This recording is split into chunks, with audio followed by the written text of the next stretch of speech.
1 पर्यंत त्यांच्या कार्यालयावर तिरंगा फडकत नव्हता।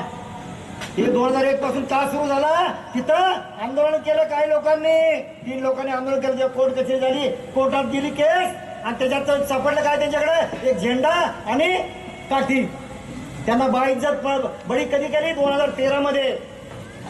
त्यामुळं आपल्याला सजगपणे काम करावं लागेल। आताच्या लोकसभेच्या 2024च्या लोकसभेच्या इलेक्शन मध्ये असाच प्रकार झाला। आमच्या खोबळेकर साहेबांनी खूप छान सांगितलं, सरकार मंडळ काय करतंय, कोण बसलेली काय करायला लागलेत, आम्हाला कसे चेतवतायत, आम्हाला कसं काय करतायत। परंतु 2024 मध्ये सांगितलं गेलं की आता संविधान विरोधक आणि संविधान समर्थक, संविधान आम्हाला बदलायचं आहे, 400 पार करायचं आहे। त्यामुळं संविधानाच्या समर्थकांनी, SC ST OBC अल्पसंख्याक या सगळ्या समाज बांधवांनी विचार केला आणि संविधानाच्या विरोधकांना सत्तेत बसवायचं नाही असा विचार केला।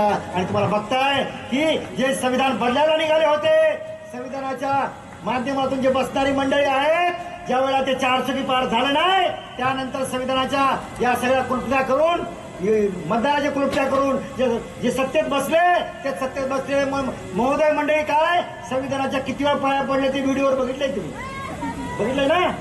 संविधानाला बदलणारी माणसं आता आम्ही संविधान बदलणार आहे म्हणून अशी भाषा करायला, परंतु यांचे दाखवायचे दात वेगळे आहेत आणि खायचे दात वेगळे आहेत। त्यामुळं बाबासाहेब आंबेडकरांचे नातू डॉक्टर भीमराव यशवंतराव आंबेडकर, एक आंबेडकर गेला तर दुसरे आंबेडकर आपले भीमराव आंबेडकर या नावानं याकडे वादळ निर्माण झालंय। त्या वादळासाठी आपल्या त्याच्याबरोबर राहणं गरजेचं आहे। तुम्ही काय म्हणताय? प्रत्येक गोष्ट भीमराव आंबेडकरने आदेश दिली पाहिजे, प्रत्येक गोष्ट भीमराव आंबेडकर सूचना दिली पाहिजे। अहो झाले ना आता 1 जुलै आणि 5 जुलैचं आंदोलन करून Deekshabhoomi doctor Bhimrao Ambedkar, the Buddhist society of India, Samata Sainik दल, असंख्य